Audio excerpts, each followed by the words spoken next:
Hello, in this video I'm gonna show you how to change damage crosshair indications for Apex Legends Mobile. So in order to do that, we'll need to press on the settings button.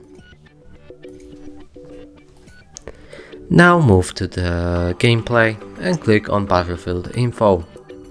Now if you scroll down a bit, you'll be able to see 3 icons right here next to the damage crosshair.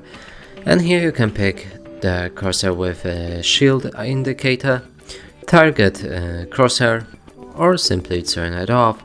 And that's it for this video. Hope you like it. Please consider subscribing to our channel, leave a like and a comment below.